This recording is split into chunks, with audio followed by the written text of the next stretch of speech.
have to control it, Amy, but just tell me when to click. Okay. So over on in there is my husband Jake. Many of you guys met him at the Christmas party.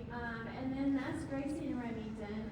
We don't get to see them as often as we want to. We're going through a grandparents thing, trying to get visitations for them. Anyways, long story. But in the middle there is my son Hunter with his fiance, Ariel, and her two boys, Vincent and Lucas. Vincent's always, he can never take a good picture. His face is always, he usually giving somebody bunny ears or something. At the top is my son Cody, his wife Courtney, their children, Bella and Connie, which you guys met at the party. Look, she's got matching shirt. Remember you said, does that come to my size? See, there you go. These two, we call them our littles. We have them every Friday night, and we just have them. They're just so much fun. You just never know what they might say. And then these are my coworkers. This is them laying on the couch while I'm working next to them here. This is Riley and Ruger. Riley is a Heinz 57. I don't know, he's my little best friend. Ruger is a Beagle, and he's just really bad. He's just really bad. But that's oh. Okay, so why is homeowners insurance so expensive? This is really just a generic kind of reason why everybody's asking what's going on. So this is just kind of an elementary education of what we're seeing out there. Oh. Okay, so why rates are increasing? So how many of you guys are taking increases on your homeowner's insurance? Yeah, me too. So here's what we're seeing. Rebuilding costs have skyrocketed, so the cost of lumber, labor, roofing materials have all increased. So a house that cost $250,000 5 years ago to rebuild is now going to cost you $350 to $400, and maybe even more than that. Weather losses are bigger and more frequent. So when there's billions in claims nationwide, everyone pays a little more. So example, the tornado that we had in May of 2024, they paid out like $4 billion in claims. So I would have customers call me and say, Amy, why is my rates going up? I didn't file a claim. Well, it's not just based on you, it's across the board. If everybody in that area had claims, insurance is gonna raise. Lawsuits and claims. Claims are simply more expensive and more frequent, so carriers heighten underwriting and raise rates. So we've actually lost a couple carriers who just moved out of the state of Arkansas because of the cost of claims. They're not gonna take that risk anymore. Outdated coverages. So this is a big one. So most people haven't updated their policies in a few years, so they're underinsured, they're overpaying for coverages they don't need. For an example, is like water backup. If you don't have a basement, you don't have a sump pump, said it backwards. If you're on city water and really no history of backups, you probably don't need this. It doesn't cost a lot of extra, but we don't have very many claims on it. So if you're trying, it's always good to be able to have all the bells and whistles, but if you're trying to cut your rates down a little bit, you don't always need all that stuff. Next. So, y'all want my little silly pictures. I love insurance, but insurance is probably boring. Most of you guys always kind of just add a little silly pictures. So, this is a lady. I do get yelled at a lot. I'm sure you do too. Everybody, they call her screaming at me, so she's mad. So this is actually a situation I had though. I had a customer call me because her premiums had jumped $800 during renewal. She was frustrated and ready to just find something cheaper. She was just going to shop around. She was done with me. So I calmed her down, but instead of just price shopping, we reviewed everything. What we found out is her rebuild cost was $90,000 too low. She had a $1,000 deductible, which if you only have a $1,000 deductible, normally if you have a claim that is less than that or around that, you're going to just pay for that out of pocket without filing a claim, because that just makes your insurance rates go up. She was missing the bundling discount, and she was paying for endorsements that she didn't need. So if she had a big loss, she would have been short thousands of dollars. I'm going through this really fast. This is going to be quick. So here's what we did for her. We corrected her replacement cost. We adjusted her deductible to fit her budget. So we bumped her up to $2,500, and then 1% for her wind and hail. We added the right protections, removed extras, and bundled her home and auto. So we ended up saving her over $600 a year. A lot of people will have their auto somewhere else and their home somewhere else, and you guys are missing like a 15 to 30% discount by doing that. That's big. That's a big discount. So if that's something that you do, you you might have Progressive for your auto and Safeco for your home. Try to bundle those. You might end up paying a little bit more with Safeco for your autos, but in the long run, overall, for the 12 months, you're gonna save money. So here's some ways we can cut some costs. So rebuild value check. Make sure the home is insured correctly, not too low or unnecessarily high. We have to insure homes at 100% replacement cost.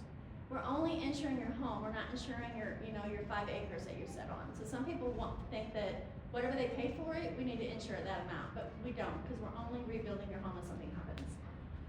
Higher deductibles, lower premiums. So those that have $1,000 deductible, you really need to probably increase those. A lot of places won't even do 1,000 now. 2,500 is the lowest you can get. I help people pick what makes financial sense, not just the default. Moving from $1,000 deductible to a $2,500 deductible could easily save you $600 to $800 yearly. So it's a big savings. Bundle. So see, home, auto, and umbrella often saves 15 to 25%, sometimes even more than that, sometimes up to 30%. People lose discounts just because they're missing paperwork. So kind of shift over to home or to auto. Like if you don't sign up for your paperless or online billing or something, that you're losing those discounts. They may not be big discounts, but over a 12-month policy, they make a pretty big difference. Coverage cleanup, remove outdated add-ons, add protection people actually need. Water backup if you are on city water. Service line, so service line is what's gonna be anything from your house out to the street where the city or county would actually pick up. So like when we had that tornado, my son had a big oak tree in his yard that uprooted everything. Well, when it uprooted all his lines. Everything was just up in the front yard. So if he wouldn't have had that coverage, that would have been out of his own pocket. Shop multiple carriers. I represent several companies, so I can compare for clients. They don't have to do the legwork. Annual reviews. Insurance should be set and forget it. Life changes, coverages change too. Next. So this is something, I'm not gonna go over this, but this is something if you own your home, you might wanna just snap a picture of it. It's kind of a self-audit of things that you should and shouldn't have on your coverages, just kind of help you out. And I can print that out and send it out, or have Ryan send it. Please.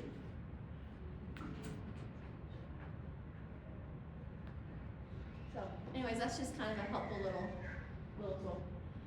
So perfect referrals for me are new home buyers, people who just got a big rate increase, anyone who hasn't reviewed insurance in 2+ years, people who are renovating, people who own rentals, boats, campers, etc. That way we can bundle your stuff. Or someone who says, I haven't talked to my agent in forever. That happens a lot. You probably hear that a lot. Next. So I love referrals. So when you hear my insurance went up again, or I should probably shop my policy, that's my cue. Just say, hey, I know someone, you need to talk to Amy, she reviews coverage, not just price. At the end of the day, insurance isn't about price, it's about protection and peace of mind. My goal is simple, better coverage, smarter pricing, and no surprise when you actually need your policy. Thanks for trusting me with your referrals. Oh, that was quick. See,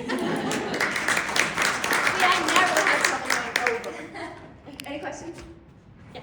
You mentioned wind and hail deductible. Yeah. We love that. So, kind of two parts to this question. Do you have carriers that it's a mandatory wind and hail deductible? And for the group, could you explain wind and hail deductibles and percentages? So wind and hail deductible is going to be, tornadoes, obviously, hail, obviously. So most of the carriers are now going to a percentage on wind and hail. 1%, 2%, and that's 1% or 2% of your dwelling coverage. So like if your dwelling coverage is at $400,000, it's gonna be 1% or 2% of that.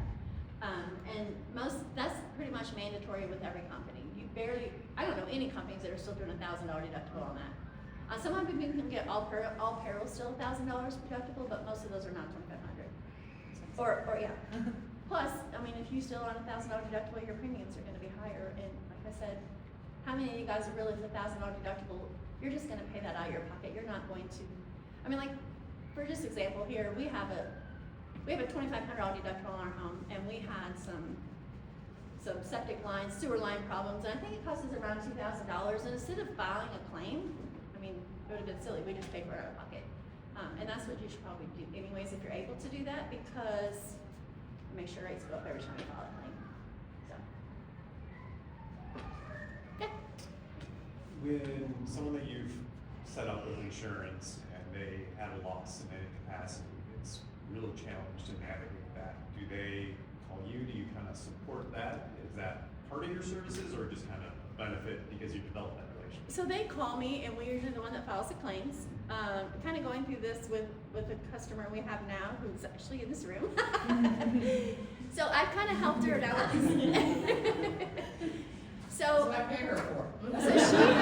she's actually getting some of the paperwork that we need to have done, like, you know, the estimates and stuff like that, but then, she'll send it to me, I'll send it in, call the claim center, you know, let them know that it's there, and we need to start processing it, you know, we need to get on the ball with it, so we kind of push it to help them through, so, yeah. Amy? Yeah, So, your presentation was pretty clear that our homeowners insurance and probably all of our insurance should be reviewed on a regular basis. Yes. Once a year. What do you do to make that process easier for those of us that probably need to have that done and haven't had done for years, if ever? right. And then, what advice would you have for us to make sure that that gets done? So at renewal every year, I would just sit down with your agent, or even if your agent's not available, sit with me. We can, you know, print out your policy, or you can send it to me. We can, you know, go apples to apples to see what you've got, what you need, what you don't, what you have on it that you don't really need that could help save some money, and we just go over it, you know, coverage by coverage, and kind of nitpick it and see what we can, you know, what we can do. So there's really not a, quote, easy, convenient, really super fast way necessarily to do it. Well, I but- mean, you can email me the quote, I can, or your, you know, and I can review it, or, I mean, you can come to my office and we can review it together. But I mean, just a simple, quick, you know, that self-audit that was on there, that's something you can kind of just go through and be like, okay, do I have this coverage, do I need it? So, Yeah, I saw in your example, you saved your client $900, $800? 600, yeah.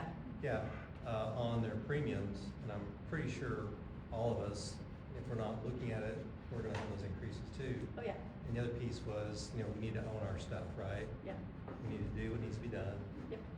make sure we have the right coverage. And I'm gonna just do it every year at renewal, just take time to, you know, sit down and look at it, go over it with your agent, or, you know, just, it's a good time, I mean, we renew every year, so, it's just a good time to take a look at it, don't just assume, you know, everything's fine, and, you know, I'm gonna, you know, just don't assume, just look at it.